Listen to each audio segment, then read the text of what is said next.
있습니다. 열왕기상 19장입니다.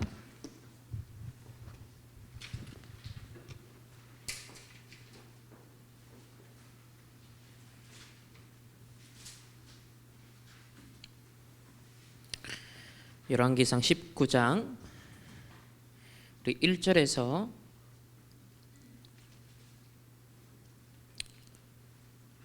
2절까지의 말씀만 우리 함께 합독하시겠습니다.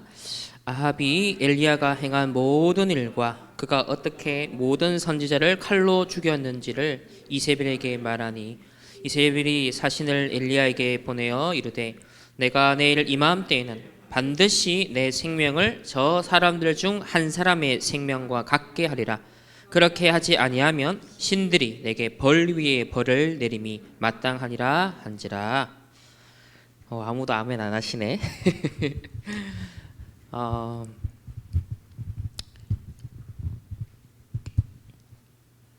우리 이제 9월을 마무리하는 마지막 말씀으로 미리 누린 아합 왕입니다. 우리 지금까지 계속 7명의 렘넌트들, 또 성경의 신앙의 어떤 위인들의 이야기를 조명하였는데요. 굉장히 의아합니다. 악한 왕, 이런 핍박했던 아합 왕이 도대체 무엇을 미리 누렸는가? 그래서 저는 지난 그 렘넌트 데이 때 처음에 이 말씀 받을 때 되게 뭔가 있었습니다. 이렇게 볼 수 있는 거구나. 또 이렇게 봐야 되는 것이구나. 그래서 이 미리 누린 아합 왕, 도대체 아합 왕은 뭘 보고 무엇을 가지고 무엇을 앞서 누렸는가? 그것이 우리가 현장 보는 눈을, 또 사람을 보는 눈, 또 세상을 보는 눈을 열어주는 그런 메시지다라고 생각했습니다. 자, 먼저 오늘 마무리하는 시간이니까 우리 한 달 동안 봤던 미리 누린 자들 있었습니다. 그들의 중요한 흐름이 있었죠. 이것을 여러분 잘 관찰해야겠습니다. 그것을 다시 한번 잘 포착할 수 있어야겠는데, 우리 일과를 통해서 누구를 봤습니까? 미리 누린 엘리야를 함께 만났습니다. 자, 엘리야의 특징은 뭐였습니까? 우상 숭배의 위험, 그리고 거기에 대한 재앙을 미리 경고하였던 사람입니다. 즉, 그 시대의 문제가 무엇인지, 바로 우상 숭배가 근원적인 문제였다. 따라서 결과적으로 이런 문제가 온다. 자, 세상 사람들은 표면적으로 일어나는 재앙만 뉴스로 접합니다. 이렇다더라 저렇다더라 난리의 소문만. 그러나 전도자는 뭘 봐야 됩니까? 시대 문제를 볼 때 뿌리를 봐야 된다. 근원적인 문제를 봐야 된다. 영적 사실을 봐야 된다. 그런 가운데 갈멜산 영적인 싸움을 했습니다. 그 시대의 재앙을 퍼뜨리는 거짓 선지자들과 영적 싸움을 통해서 흑암을 꺾는 그런 중요한 사명을 감당하였습니다. 그리고 난 다음에 호렙산에서 중요한 언약을 잡게 되었죠. 이걸 통해 우리가 어떤 흐름을 볼 수 있었습니까? 중요한 큰 사역과 역사를 이 엘리야를 통해 하나님이 이루셨습니다. 그런 가운데 850명의 거짓 선지자를 꺾고 난 다음에 이세벨이 오늘 읽은 것처럼 이 엘리야를 죽이고자 나서니까 이제 나이도 많고 또 큰 이스라엘의 근원적인 문제라고 볼 수 있는 이 거짓 선지자들 내가 꺾었다. 그럼 이만하면 됐지. 이제 내가 은퇴할 때가 됐어. 내가 좀 쉴 때가 되었어. 이제 하나님 앞에 부름받을 때가 머지않았어 라고 자칫 생각할 수 있다는 거예요. 뭐냐? 엘리야는 자기 스스로의 한계에 갇혀 있었습니다. 하나님의 미션은 아직 끝나지 않았어요. 하나님의 미션은 남아 있었던 겁니다. 그래서 그의 천명, 소명, 사명을 다시 일깨우고 마지막 미션을 전달한 현장이 바로 이 호렙산에 하나님 주시는 힘을 얻고 호렙산에서 중요한 언약을 하나님께서 주십니다. 저와 여러분도 마찬가지고요. 특별히 우리 기성세대도 마찬가지입니다. 우리가 걸어온 30년이 너무 감사하고 큰 응답이 있었습니다. 우리가 구원받은 것도 감사하고 지금까지 쓰임받은 것도 감사합니다. 그러나 우리가 걸어갈 30년, 이 언약의 유산을 바르게 전달할 수 있도록 세팅하는 집중이 이제부터 본격적인 시작이다. 그래서 항상 우리가 말년을 잘 마무리해야 됩니다. 정말 세상에서도 어떻게 인생을 마무리하느냐가 그 사람을 마지막으로 기억하는 것이 되죠. 따라서 지금까지 받은 응답과 축복을 넘어서 갱신해야겠습니다. 하나님의 나를 향한 내 인생의 마지막 미션이 무언가, 내가 집중해야 될 사역이 무엇인가. 그래서 한 지역, 한 교회, 한 나라라는 그런 선택적 집중에 대한 말씀을 우리가 기억해야겠습니다. 열왕기상 19장 7절에 저는 어제 말씀을 딱 보는 중에 이게 딱 와닿았어요. 여호와의 천사가 또다시 엘리야에게 와서 어루만지며, 엘리야가 이걸 누리고 있었어요. 어루만지며 이르되 일어나 먹으라. 이 하나님의 천사를 보내서 힘을 주십니다. 그리고 네가 갈 길을 다 가지 못할까 하노라. 하나님이 마지막 미션을 수행할 수 있도록 뭘 주신다? 은혜를 주시는구나. 힘을 주시는구나. 능력을 주시는구나. 메시지도 주시는구나. 그래서 저와 여러분이 오늘 이 시간 보좌의 축복을 누리는 시간 되길 바랍니다. 내 평생에 영원히 내가 달려가야 될 나의 사명의 길을 다시 한번 우리가 언약으로 잡아야겠습니다. 두 번째는 드디어 엘리사 시대가 도래하는데요. 이 엘리사는 어떤 인물이었습니까? 우리 엘리사는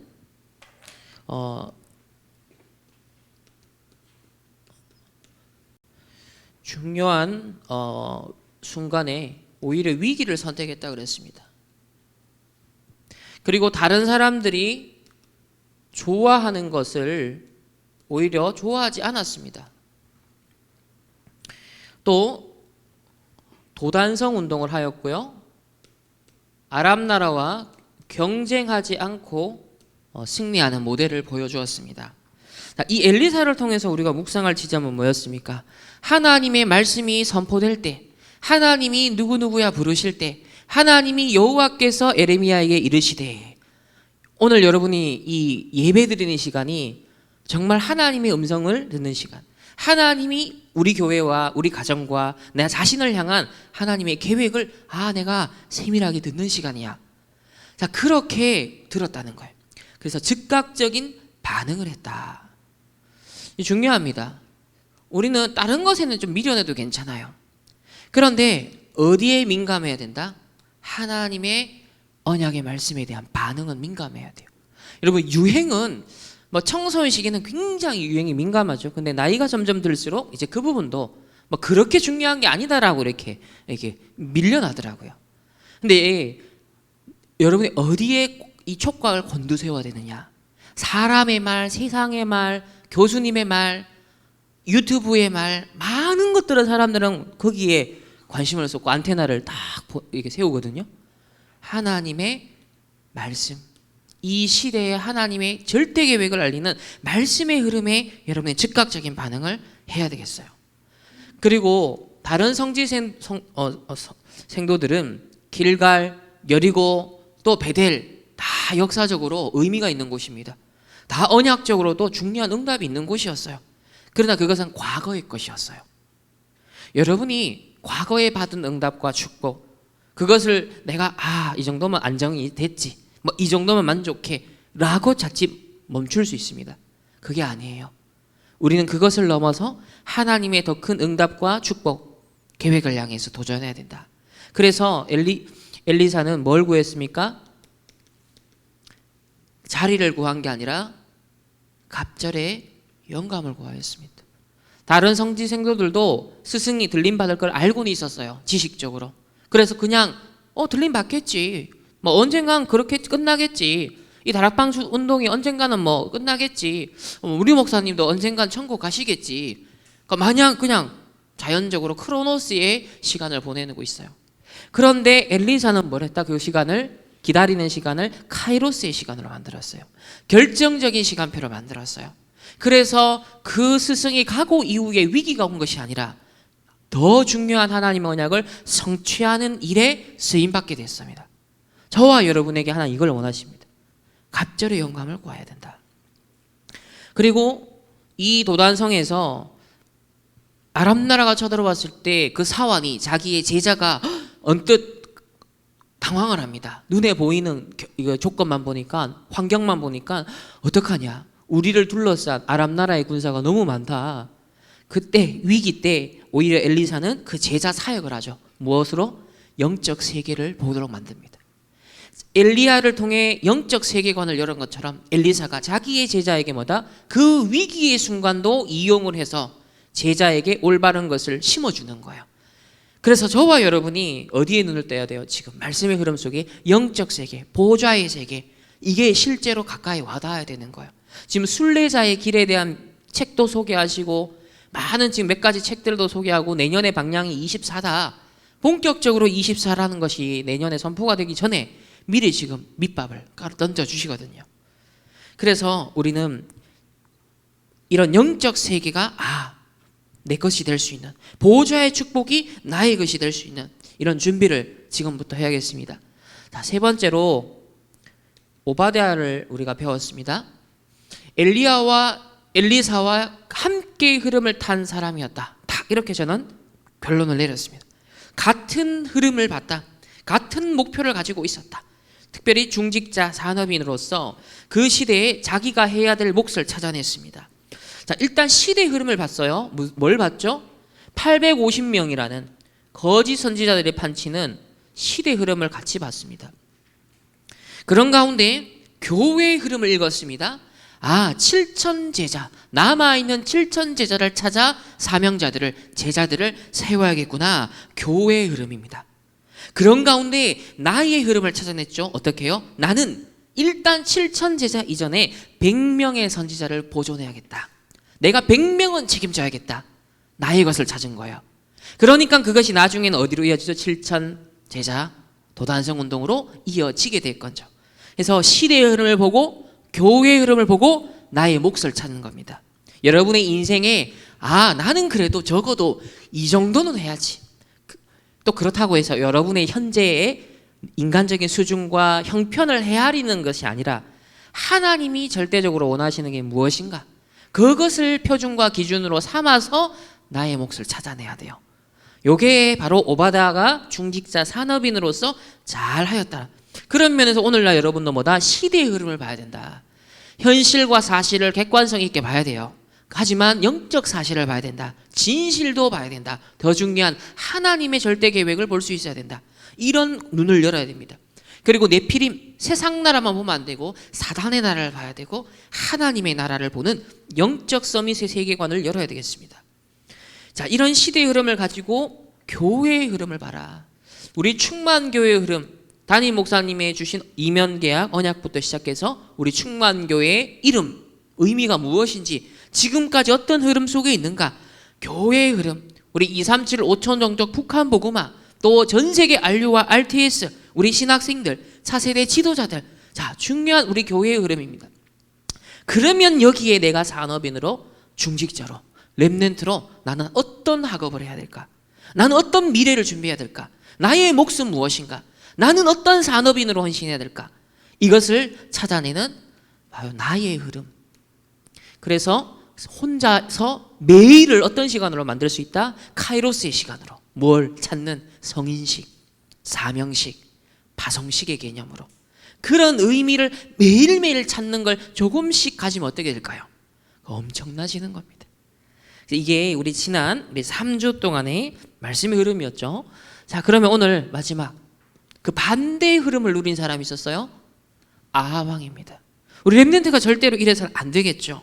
그러나 오늘날 이런 성도가 많고 이런 세상의 불신자들이 많다는 겁니다. 자, 저는 너무 와닿더라고요. 자, 첫 번째로 그렇다. 사단의 전략을 미리 누려버렸구나. 사단의 전략이 미리 빠져버렸구나. 아합 왕이. 그러면 사단이 어디를 공격합니까? 바로 12가지 문제입니다. 다른 걸 공격하지 않아요. 창세기 3장, 6장, 11장을 건드립니다. 나 중심, 물질 중심, 성공 중심이 되어 있는 나를 건드립니다. 그래서 창세기 3장, 6장, 11장으로 내가 비어 있으면, 그곳이 나의 빈 곳이 되어 있거나 그 문제가 내 상처가 되어 있거나 내 동기가 되거나 나의 욕구, 나의 야망이 될 경우 결국은 사단이 딱 파고드는 지점이 됩니다. 그러니까 이것을 이루어 보려고 우상과 점술과 무속과 귀신, 사도행전 13장, 16장, 19장의 힘을 빌리죠. 그래서 자기 야망을 이루기 위해 다른 힘을 빌리는 거예요. 그래서 명상을 하고요. 또 동시에 그게 잘 해결이 안 되니까 점쟁이를 또 찾아가요. 답답하니까. 그러니까 이러나 저러나 불신자들이 다른 방법을 찾는다는 거예요. 하나님이 아니라 우상의 방법을 찾는다는 거예요. 다른 세상의 인본주의의 방법을 찾는다는 겁니다. 이게 사단이 바로 파고드는, 공격하는 포인트가 되어집니다. 그래서 여러분은 왜 오직 그리스도일까요? 오늘 이 시간도 오늘 왜 우리가 예배드려야 될까요? 저는 이렇게 발견했습니다. 창세기 3장 15절, 여자의 후손이 뱀의 머리를 상하게 할 것이다. 이 사단의 공격 대상이 나도 될 수 있거든요. 사단의 공격하는 거에서 내가 얻어 걸리면 절대로 빠져나올 수 없거든요. 그런데 여자의 후손을 약속했습니다. 뱀의 머리를 상하게 하실 그리스도를 약속했습니다.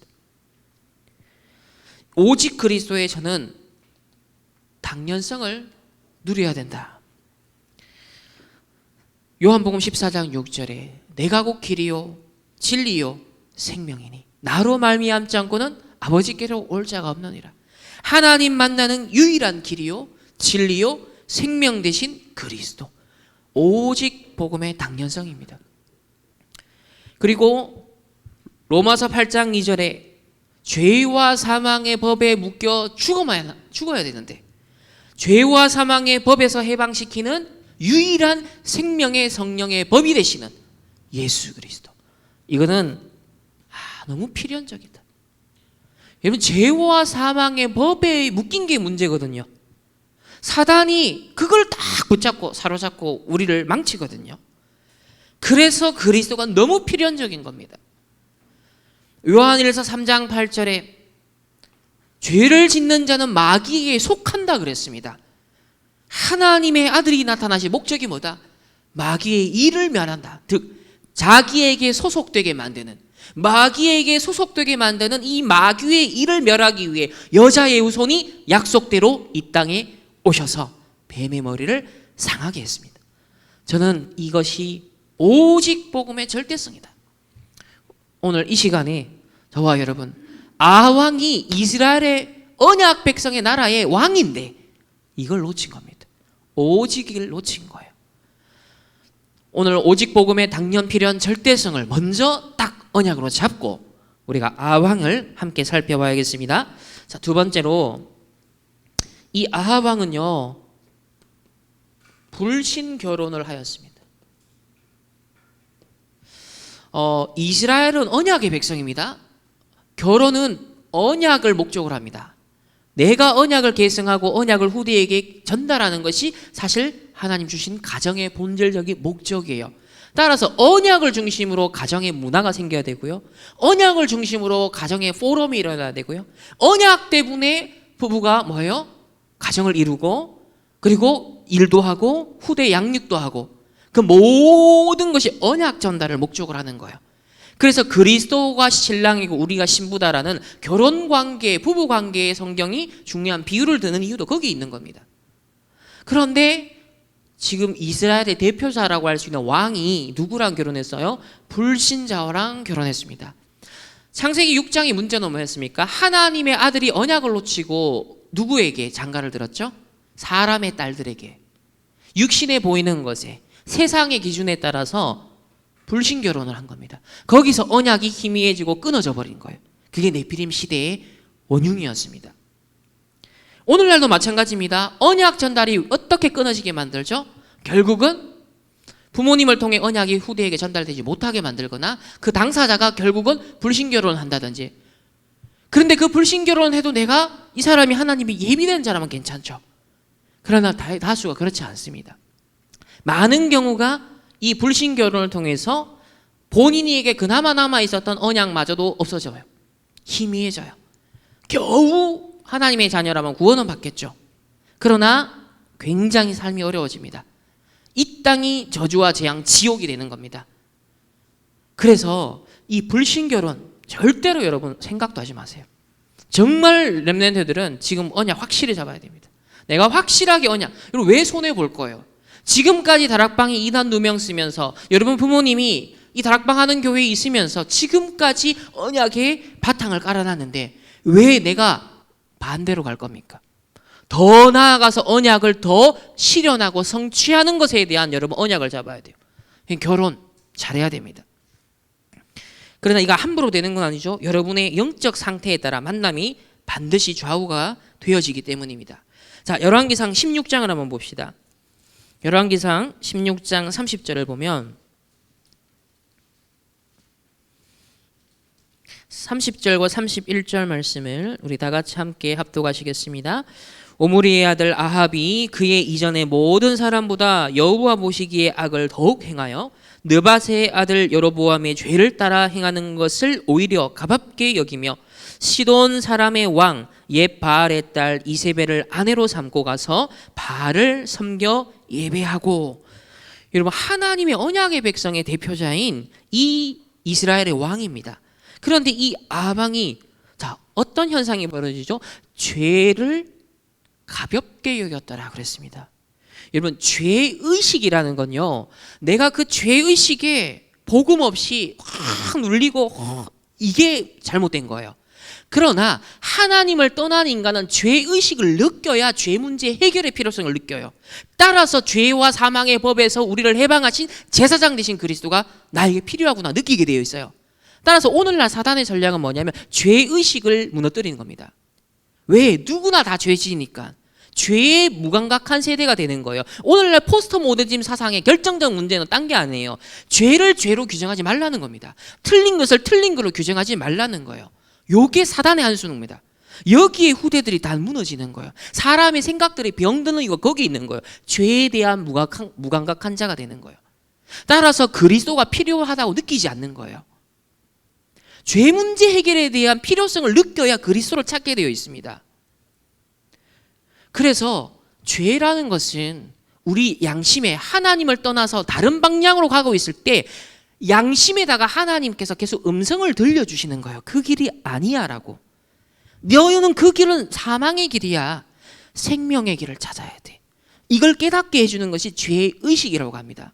그래서 도덕의식이라는 것이 하나님이 우리에게 마음에 심어주신 게 뭐냐면, 우리가 불신자들도 도덕적이다, 양심적이다라는 것은 하나님의 일반 원총으로 깨닫게 해주시는 거예요. 더 망가지기 전에 돌이킬 수 있도록. 하지만 사단은 어떻게 하죠? 12가지 문제 속에 우리의 양심을 집어넣습니다. 12가지 문제 속에 우리의 생각과 마음을 집어넣어버립니다. 푹 쩔어버리니까 감각이 어떻게 될까요? 점점점 떨어지는 겁니다. 무감각해지는 거예요. 따라서 사단이 마음껏 휘둘러도 감각 없이 그냥 죽는 겁니다.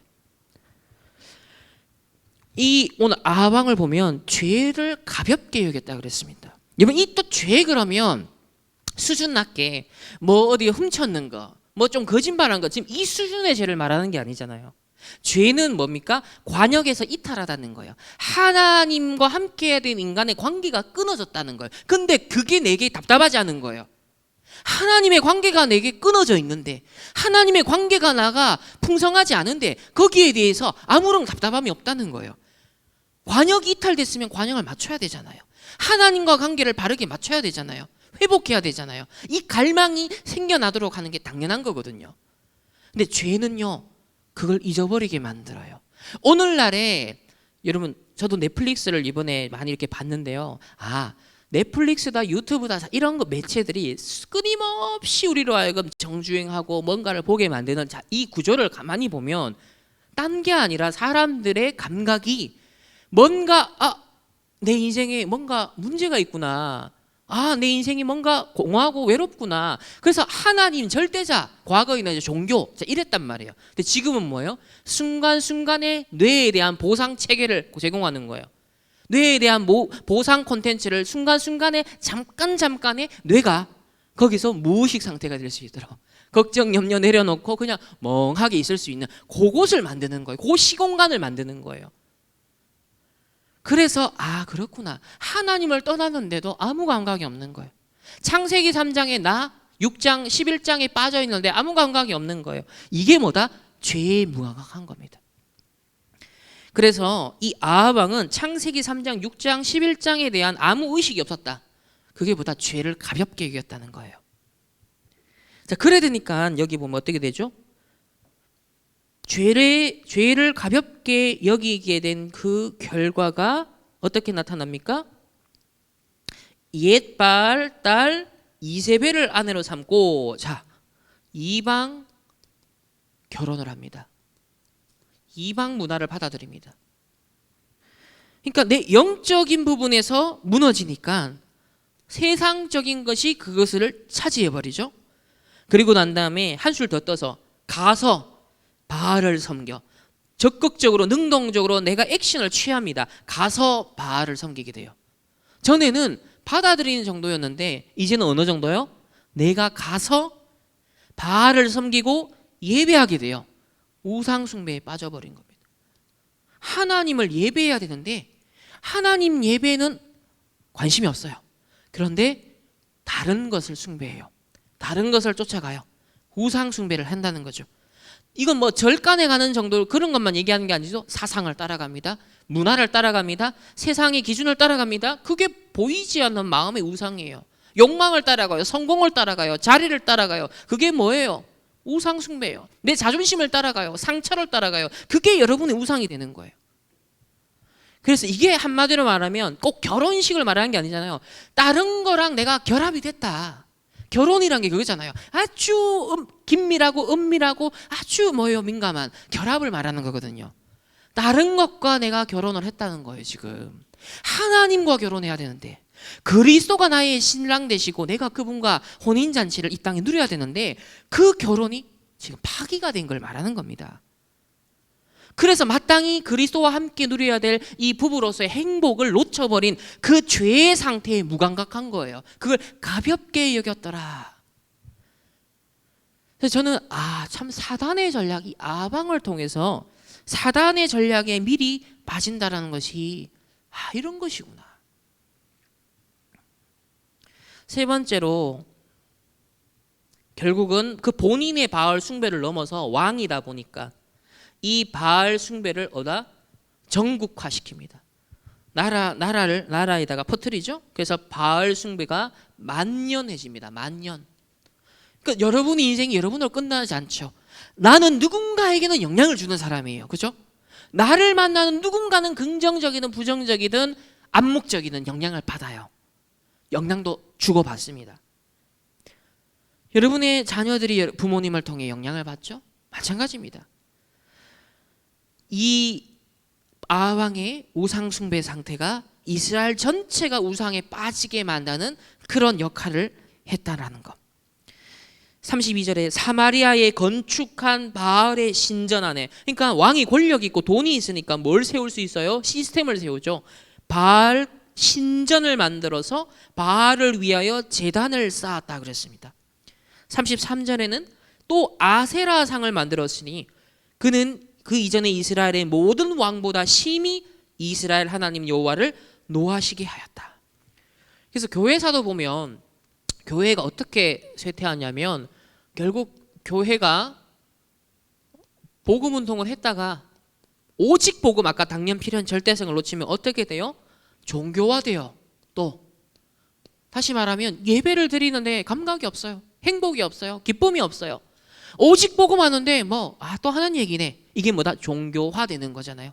지식화되잖아요. 화석화, 그러니까 굳어진 거, 마음이 굳어져 있는 걸 소위 그걸 전문용어로 화석화라고 그럽니다. 교회의 화석화, 우리의 신앙생활의 화석화 현상, 이게 이제 유럽 교회에 일어난 거거든요. 그러니까 종교화되는 거예요. 그러니까 생명의 증발되어 버린 겁니다. 그래 되면 어떻게 된다? 반드시 세속화됩니다. 세상과 내가 다를 바가 없는 거예요. 세상과 교회가 다를 바가 없게 되는 거예요. 이게 항상 교회사와 역사에 반복됐던 흐름이에요. 우리 다락방 전도운동, 렘넌트 운동 이유는 뭐예요? 이거 막자는 겁니다. 정말 오직 복음을 한번 주님 재림 오시는 그날까지 적어도 우리 종교개혁에 500년 영향을 미쳤다면 우리 다락방 전도운동에 500년은 영향을 미쳐야 된다. 그러려면 우리 세대, 그 다음 세대, 그 다음 세대에 이 언약 전달할 수 있도록. 그래서 우리가는 뭐가 기준이냐면 지금 눈앞의 것을 어떻게 할까가 아니라 하나님이 어떻게 절대적으로 이루시고자 하는 이 여정을 내가 같이 이어나갈 수 있을까? 그게 힘을 모으는 거예요. 그게 우리가 관심을 가져야 되는 부분이에요. 자, 두 번째는 여기서 우리가 참고해야 될 흐름이 있는데 이렇게 전도자가 말씀하셔서 저는 이게 굉장히 와닿았어요. 왜 아하왕은 지금 이세벨이라는 이방 여자를 아내로 맞이했을까? 어떻게 해서 이방 우상들을 가져와서 온 나라를 어지럽게 만들었을까? 아하왕의 사고방식은 이러했다는 거예요. 흔히 큰 인물들, 좀 내가 성공하겠다, 좀 내가 엘리트가 되겠다, 자, 이런 사람들이 주로 하는 착각이 있다는 겁니다. 렘넌트들이 자칫 속기 쉬운 부분이 이거다 이렇게 있어요. 뭐냐? 이방 나라의 여자와 결혼을 하는 것은 이 아하방의 계산에서는 이스라엘의 영향력을 확대하는 계기가 될 거다. 그래서 이스라엘이 고립되지 않고 국제관계를 더 넓게 포용적으로 발전시킬 수 있는 좋은 계기가 될 것이다 라고 합리적으로 생각했다는 겁니다. 여러분, 이 하나님의 자녀의 전도자의 정체성, 사명을 놓치면요, 언약적인 정체성을 놓치면 어떻게 된다? 세상 것이 들어오거든. 합리적으로 생각해요. 여러분이 그 말은 사실 현실 부정하라는 얘기 아니잖아요. 객관성을 놓치라 그 말이 아니잖아요. 그게 기준이 되면 안 된다는 거예요. 그래서 국제관계를 발전시키자. 그러니까 자연스럽게 여러 나라의 다양한 우상 문화도 문화 교류라는 이름으로 받아들이는 거예요. 우리가 포용성이 있다, 수용한다, 그릇이 넓다라는 것은 그 말이 아니거든요. 본질을 지킬 수 있는 그릇, 본질을 이어나갈 수 있는 그릇, 이게 굉장히 중요합니다. 그런데 문화교류라는 이름으로 결국은 세상 것, 우상의 것이 이 아방에게, 이스라엘에게 들어와 버렸다. 결국 언약과 반대는 망하는 길이 되고요, 사단의 전략에 딱 걸리게 됩니다. 그러면 렘넌트들은 어떻게 적용해야 될까요? 세상 딱 보면 좋은 거 있잖아요. 그래서 함부로 세상 것을 교회 가져오지 마라. 세상에 좀 엘리트들, 우리 장로님들 또 뭐 교수님들 있다. 세상에 방법들이 있다. 그것을 교회에 도입하면 안 된다는 거예요. 교회는 하나님이 주인 되시고 하나님의 계획을 하나님의 방법으로 이루어나가는 하나님의 사람들이다. 이 공동체의 성격이 다르다는 거예요. 세상의 취미 생활하는 집단하고 다르다는 거예요. 매니아층만 모여있는 그런 세상의 어떤 공동체랑 다르다는 거예요. 또 실리와 이익만을 추구하는 그런 비즈니스하는 공동체와 다르다는 거예요. 그래서 렘넌트들이 착각하지 마라. 세상에 좋아 보이는 것, 화려해 보이는 것도, 이게 이랬으면 좋겠어. 곰곰이 생각해 봐야 돼요. 과연 이게 하나님 편에서 맞는 거냐? 말씀을 기준으로 맞는 거냐? 여러분, 그걸 편집을 잘 하셔야 돼요. 왜? 여러분을 통해서 다른 것이 교회에 흘러 들어올 수 있기 때문에. 지금은 여러분의 렘넌트니까 영향을 받는 입장이지만 여러분이 앞으로 커서 누군가에 영향을 주는 중직자가 되고 산업이 되고 교사가 되고 부모가 된다고 생각해 보세요. 그럼 여러분이 지금 가진 생각과 기준이 절대적인 겁니다. 그것이 흘러 누군가에게 또 전달이 되겠죠. 그래서 아방이 속은 부분, 사단이 속인 부분, 이 아방의 어떤 함정을 여러분들이 절대로 맞아서는 안 된다라는 것. 또 다시 한번, 결혼은 언약 전달의 플랫폼이 돼야 된다. 자, 두 번째로, 틀린 것을 미리 누렸다. 아하방은 사단의 전략에 미리 빠져 있으니까 이제 틀린 것을 누리게 됩니다. 아하왕 본인은 나름대로 큰 일을 한다라고 생각을 했을 겁니다. 첫 번째로 어떻게 했습니까? 이스라엘을 우상국가로 만들었어요. 그게 잘하는 걸로 알았습니다. 포용하고 개방 정책을 쓴 거예요. 하지만 본질은 뭐였어요? 혼합이었습니다. 여러분, 포용을 하고 개방을 한다? 언뜻 보면 좋은 것 같죠? 혼합하는 겁니다. 결국 본질을 희석시키죠. 그래서 자기 그릇을 넓히고 나라도 넓힌다, 영향력을 넓힌다라고 이렇게 생각했다는 거예요. 자, 두 번째, 850명 이 거짓 선지자들을 양성했습니다. 자, 이거는 뭐였을까요? 바알과 아세라, 이 우상 문화, 이방 문화에도 감각이 있는, 오직 여호와만 섬기는 게 아니라 바알과 아세라라는 이방 문화, 이 이방의 우상 종교에 대한 감각도 있는 인재를 양성한다. 그래서 다양성을 취급할 수 있는 인재를 양성할 수 있는 그런 나는 지도자를 키우는 사람이야. 아방은 이렇게 생각했다는 거예요. 그러니까 한편으로는 그럴 수 있겠다 싶죠. 여러분 굉장히 중요합니다. 여기서 생각할 건 뭐냐면 여러분 세상의 기준, 표준, 수준이 여러분들이 오직 그리스도라는 그 기준, 수준, 표준 놓치면 이게 들어온다는 거예요. 나도 모르는 사이에 여러분 생각해야 되잖아요. 24시 생각하고 감정을 품고 의지를 가지고 살아가거든요. 그러니까 무엇인가는 내 속에 저장되잖아요. 무엇인가는 나를 추동하고 움직이잖아요. 그거에 따라 내가 어떤 행동을 하고 선택을 하고 결과를 만들잖아요. 그럼 도대체 내게 무엇이 편집되고 있냐는 겁니다. 무엇으로 내가 구상을 하고 무엇으로 내가 계획하고 있냐는 겁니다. 그렇다고 할 때 점검해 봐야 되잖아요. 이게 진짜 하나님으로부터 온 기준 맞냐? 말씀에서 온 표준이 맞냐? 아니면 세상에서 온 것이냐? 내가 공허한 데서 온 것이냐? 하나님이 없다고 하는 데서 온 것이냐? 이거 잘 생각해야 됩니다. 오늘 특별히 아왕을 다루기 때문에 굉장히 제가 이 부분을 얘기를 하는 거예요.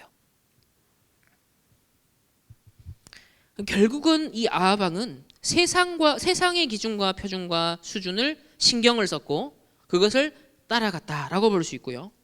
그리고 그의 지성과 감정과 의지가 세상과 사단이 만든 함정과 틀과 올무에 그대로 갇혀서 길들여졌다라고 볼 수 있습니다. 따라서 본인은 이게 잘못한 것이라 생각을 안 한 거예요. 잘하는 거라 생각한 겁니다.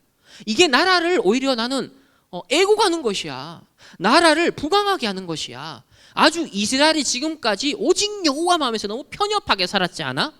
이제는 눈을 좀 옆으로도 돌리고 또 다양성을 용인하고 좀 국제적인 감각을 가지고 다른 강대국들과 교류도 하고 우상 문화도 좀 받아들이면서 우리 이래야 되지 않냐라고 착각한다는 거예요. 하나님의 백성은 그 길을 가지 않는 거예요. 진리의 길은 좁은 문이라고 그랬습니다. 그 말은 대화도 안 되고 아무 세상에 대한 현장에 대한 이해도 없고 무식해라 그 말이 아니에요. 지켜야 될 오직이 있기 때문에 그 오직으로만 모든 광범위한 모든 보편적인 세계를 다 살릴 수 있기 때문에 그런 거예요. 나에게 진리의 복음이 상실된 채 그 다양성은 전부 다 혼합주의, 타락의 이유가 되지만 오직을 지키고 있으면 2, 3, 7, 5천 종족이 전부 다 선교의 대상이 되는 겁니다. 이게 굉장히 중요한 거예요. 이래 되니까 결과적으로 재앙시대, 틀린 것을 계속 심으니까요 그 나라에 재앙이 옵니다. 나름 잘한다고 한 게 결과적으로 재앙이 오게 되고 나라는 실패하게 되죠. 따라서 렘넌트는 어떻게 적용해야 될까요? 여러분은요 어떤 경우에도 말씀의 흐름을 놓치면 안 됩니다. 그 말씀의 흐름 속에 기도의 흐름을 타야 됩니다. 중요한 하나님이 이루시는 증거의 흐름을 타야 됩니다. 오늘의 말씀, 오늘의 기도, 오늘의 전도, 이 세 가지 흐름에 계속 집중해야 됩니다.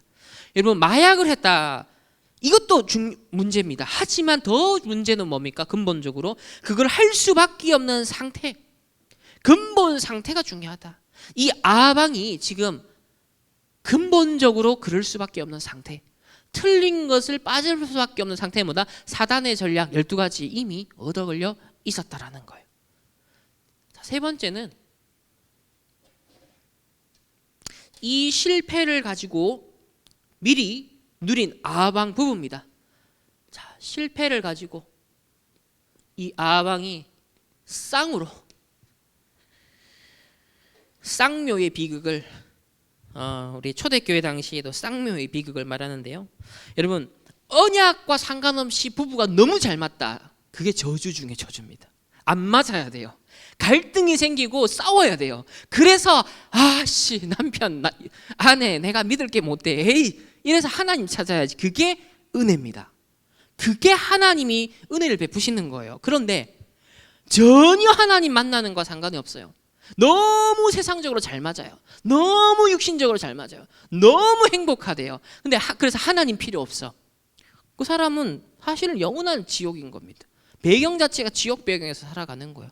그러니까 무엇이 축복이고 무엇이 저주인지를 알아야 돼요. 여러분 하나님의 사람이니까 하나님의 눈으로 봐야 되죠. 근데 이 부부 아방은 너무 죽이 잘 맞았어. 우상 숭배하는데 기가 막히게 찰떡궁합이었어요. 그래서 첫 번째, 자 이세벨과의 결혼을 했습니다.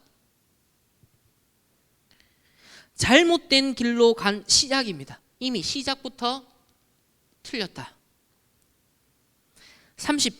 열왕기상 16장 31절에 느바세 아들 여로보암의 죄를 따라 행하는 것을 오히려 가볍게 여기며, 그러니까 이미 영적 상태가 통한 거예요. 죄를 가볍게 여기니까 창세기 3장 6장 11장이 무감각하니까 사단의 전략이 무엇인지 무감각한 거예요. 가정 가문의 영적 문제 대물림이 뭔지 무감각한 거예요.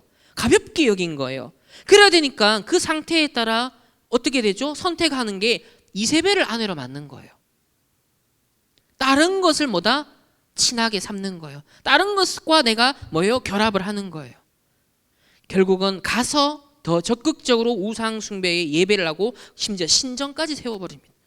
전혀 하나님의 기준, 표준, 수준과는 이제는 상관이 없다는 거죠.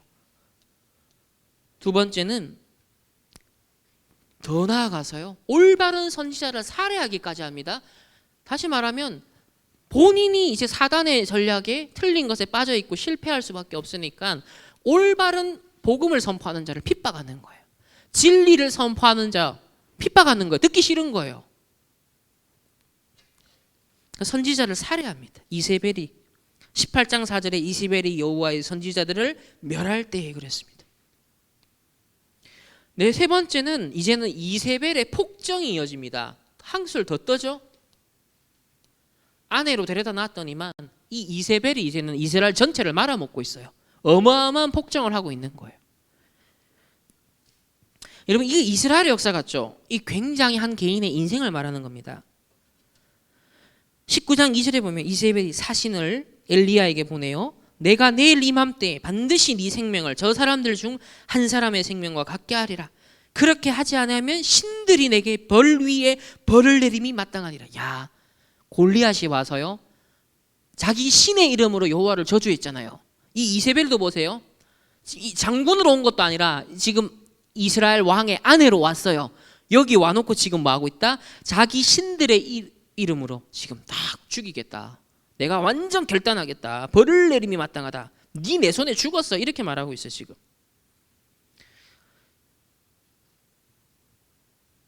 그래서 실패하는 사람이 어떤 흐름을 품고 가고 있는가? 여러분, 실패하는 사람들이 도대체 어떤 흐름을 타고 있는가 여러분 알아야겠죠. 왜?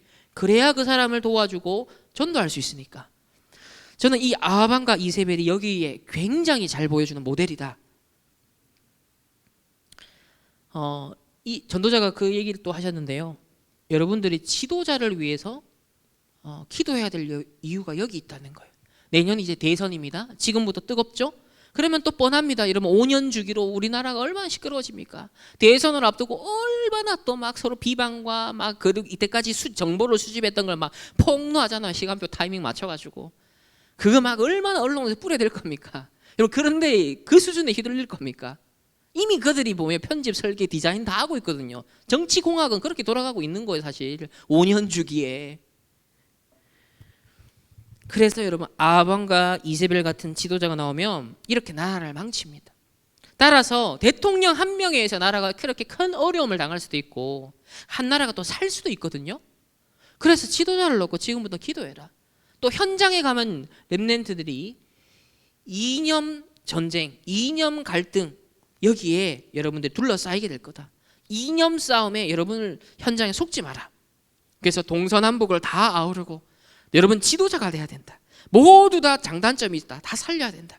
여러분 어떤 눈으로 보고 기도해야 될 것인가? 적어도 아합과 이세벨을 딱 보면서 야, 지도자, 올바른 하나님 앞에 정말 바로 선 지도자가 세워지게 해달라. 우리 렘넌트 중에 앞으로 대통령이 하나님 우리의 후손을 통하여서 올바른 대통령이 세워지게 해달라. 기도해야 됩니다. 지난번에 갔던 그 다민족 교회에서는 그렇게 기도한다 하더라고요. 우리 교회에서는 237 나라를 앞으로 살릴 수 있는 강국의 대통령들이 일어날 수 있도록 기도하고 있다. 다 이렇게 기도한다. 결론적으로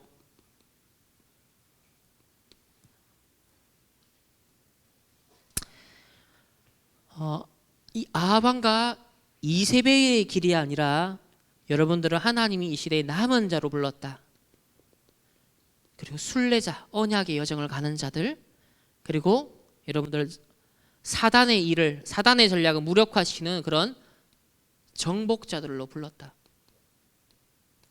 남은 자, 순례자, 정복자의 길을 가야 된다.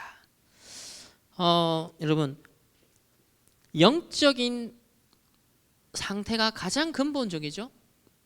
이 영적 상태에 따라 무엇이 형성이 됩니까? 역사관이 형성됩니다. 그러니까 역사관은 하나님이 역사의 주관자시다.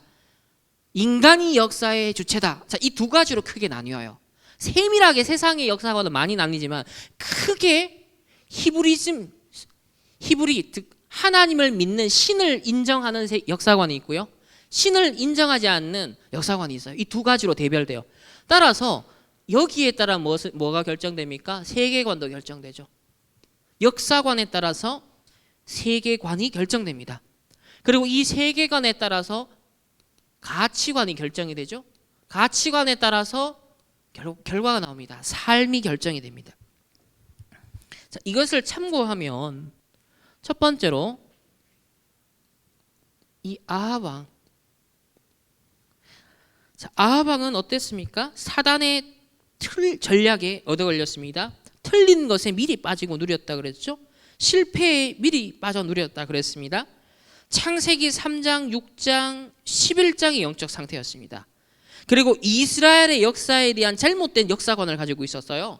즉 지금까지 원래 이스라엘의 정체성은 뭐예요? 오직 여호와만 섬겨라 그랬거든요. 이방 나라 따라가지 마라. 너희들이 저 이집트나 딴 강대국 눈 돌리지 마. 오직 여호와 하나님의 통치만 받는 나라가 돼야 돼. 이게 신정국가였어요. 하나님이 직접 하나님을 섬기는 이 종교적인 것과 정치적인 것이 결합되어 있었던, 따로가 아니라. 그래서 원래는 신정일치 사회였습니다. 그런데 이 아하방은 어땠습니까? 에이 뭐 오직 여호와냐, 너무 편협하지 않냐, 좀 이렇게 두루두루 둥글둥글하게 좀 보편성을 가지고 넓게 포용도 하고 국제적인 감각도 가지고 세상의 감각을 가지고 그래 살아가야지, 이렇게 한 거예요. 즉 언약의 백성이 가야 될 그 하나님이 희비한 길이 있는데 그 길을 놓치니까 요 말이 딱 나오는 거예요. 이게 뭐다? 잘못된 역사관을 가졌어요. 그러니까 넓은 국제관계를 맺어야 된다라는 세계관을 가지게 되죠. 그러니까 가치관이 어떻게 바뀌어요? 이방 문화도 포용하는 가치관을 선택합니다. 결과적으로 어떻게 돼요? 삶이 우상제단과 재앙시대를 가져오는 삶의 비극적 운명으로 끝나게 됩니다. 그러면 우리 렘넌트들은 어떻게 해야 될까? 렘넌트의 영적 상태는 138이 돼야 됩니다. 뭐니 해도 오직 그리스도의 당연 필요한 절대성이 부딪혀와야 돼요. 이게 사무쳐야 돼요. 이걸 집중해야 돼요. 이걸 찾아내야 돼요. 모든 사건을 보면서, 여러분 가정 가문의 배경을 보면서도 오직 복음의 당연성, 필요성, 절대성을 발견해야 돼요. 이 138의 언약이 여러분의 영적 상태가 되어야 됩니다. 그래 되면은 어떤 역사관이 생기는지 아십니까? 어떤 역사의식이 생기는지 아십니까? 성경과 교회사와 현장을 보면서 나의 천명과 소명과 사명을 발견해요. 내가 이것 때문에 사는 거야. 이번 역사 공부하는 이유가 뭐예요? 역사의식을 바르게 가지기 위함이잖아요. 이런 역사를 아하방과 같이 내가 반복 안 해야겠구나 하고 깨닫는 게 역사의식이잖아요. 이렇게 천명, 소명, 사명으로 무장된 역사의식을 다 가진 거예요. 그래야 되니까 어떤 세계관을 가지게 돼요? 오직 복음이 당연하고 필연적이고 절대적인 세상을 보게 된 거예요. 이 세상을 인식할 때 그리스도가 필요하구나, 하나님의 나라가 임해야 되는구나, 오직 성령의 역사만이 내 필임을 꺾을 수 있구나, 세상을 바라보는 인식의 틀이 바뀐 겁니다. 세상에 전에는 창세기 3장, 6장, 11장으로 세상을 인식했어요. 그게 아니라는 거예요. 세계관이 뒤집어져야 돼요. 그래서 당연하고 필연적이고 절대적인 것, 그래야 되니까 이 가치관이 어떻게 됩니까? 일심, 전심, 지속이 되는 거예요. 가치관이 가치 있는 걸 발견하니까 일심, 전심, 지속이 되잖아요. 거기에 여러분의 감정이 집중이 되는 거예요. 그래 되니까 어떻게 되죠? 삶이 오직 유일성 재창조의 증인이 딱 되죠. 24, 25 영원히 되니까 각인 뿌리 체질을 바꾸게 됩니다. 치유하게 되어집니다. 그래서 여러분 영적 상태에 무엇을 각인했느냐에 따라 아방에 틀린 역사가 나왔죠. 틀린 세계가 나왔죠. 틀린 가치관에 따라 삶이 결정됐습니다. 여러분은 렘넌트는 138이 각인되어야 됩니다. 거기에 따라서 여러분이 천명, 소명, 사명에 있는 역사의식, 그리고 뭐다? 당연하고 필연적이고 절대적인 것을 헤아릴 수 있고 분별할 수 있는 이해가 생기죠. 오직 그리스도의 당연, 필연, 절대성을 딱 찾아내는 거예요. 세계관입니다. 따라서 내가 무엇에 마음을 쏟아야 될 것인가, 무엇에 내가 감정을 쏟아야 될 것인가. 말 그대로 여러분 감정 낭비하지 마세요. 세상에서 감정 낭비했어. 여러분 진짜 감정 낭비하지 마세요. 쏟아야 될 때 쏟으세요. 일심, 전심, 지속. 그래 되면 삶이 어떻게 된다? 오직 유일성 재창조로 딱 발견이 됩니다. 그러니까 하나님의 절대 것을 우리 렘넌트들이 누리게 되어지고요. 하나님이 원하는 나이건 나의 현장을 결국은 찾아서 누리게 되어지겠죠. 자, 이걸 하려고 하니까 하나님이 주신 것을 먼저 우리가 찾아야겠습니다. 3초월. 3초월이 뭐죠? 하늘 보좌의 축복이 나에게 보장되었다. 그리고 뭐다? 시공간 초월의 비밀을 하나님 주셨다. 237의 빛을 비출 수 있다. 이 세 가지 초월이 나의 것이구나. 이것을 일단 믿어야 됩니다. 하나님께서 주신 것을 믿어야 됩니다. 세 가지 세팅이 있습니다. 3세팅은 뭐죠? 자, 3초월은 어떤 면에서 나와 무관하게 외부적으로 하나님 편에서 이루시는 부분이죠. 그러나 세 가지 세팅은 내부적으로 하나님이 우리에게 심겨주신 부분이에요. 따라서 첫 번째는 뭡니까? 하나님의 형상을 심겨주셨습니다. 어마어마한 무한한 하나님의 잠재력, 하나님의 형상. 그리고 하나님이 뭐다? 입김을 불어넣으시고 생명이 됐다 그랬죠. 하나님의 영이 우리에게 임하는 거예요. 하나님의 영이. 그리고 우리가 뭐다? 영혼을 가진 존재잖아요. 그래서 나의 영혼과 하나님의 영, 그리고 하나님의 형상대로 지원받은 나의 이 디자인된 것이 딱 일치가 되면, 원네스가 되면 어떻게 될까요? 거기서 이제 폭발하는 거 일어난다는 겁니다. 그래서 3초월과 3세팅이 완전 이렇게 결합이 되겠죠. 그렇게 되면 어떻게 된다? 3 전무 후무가 일어난다. 이게 이제 현장에 나타나는 부분이에요. 뭐다? 나, 교회, 여러분의 학업, 여러분의 산업, 이게 뭐다? 완전 전도 선교. 이렇게 이게 이 시대의 전무후무한 거다. 나도 전무후무한 존재고, 여러분 이 시대 다락방 전도 운동성에는 여러분이 전무후무합니다. 여기에 산업인 중직자 전무후무합니다. 우리 충만교회가 바로 전무후무합니다.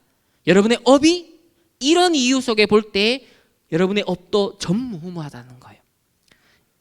이거 얼마나 찾아내냐는 겁니다. 세 번째는 이런 지금 중요한 흐름을 봤습니다. 계속 흐름을 봤습니다. 이런 흐름을 여러분 발견을 했다면 그 흐름과 함께 플러스해서 뭘 해야 될까요?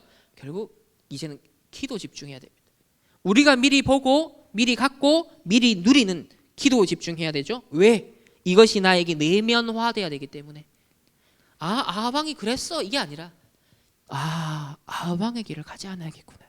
아방과 길을 가는 사람을 막아야겠구나. 그들을 도와줘야겠구나. 거기서 빠져나오게 만들어야겠구나. 그리고 우리 후대들이 그 역사를 또다시 반복하지 않도록, 그럼 나는 어떻게 지금 해야 될까?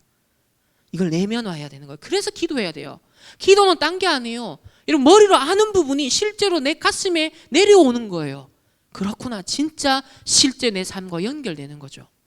그걸 내면화하는 시간이, 그래서 조용한 시간이다, 호흡하는 시간이다, 멈추는 시간이다. 이게 과학적으로 필요해요. 의학적으로도 필요한 거예요. 여러분 바쁜 세상에 여러 가지 관심사를 빼앗을 게 너무 많은 세상에 정말 요동치고 흘러가 버립니다. 그런데 내면화는 안 되죠, 절대로. 오죽하면 세상에서 지금 명상을 그렇게 찾겠습니까? 나름대로 사람들이 인식을 하는 거예요. 아, 내가 이렇게 사는 게 다가 아닌데, 이렇게 살아서는 안 되는데라고 찾아서 이 사람들이, 연예인들이 돈도 있고 명예 있겠다. 그러니까 뭘 해요? 뭔가를 자기를 찾기 위해 명상을 하는 거예요.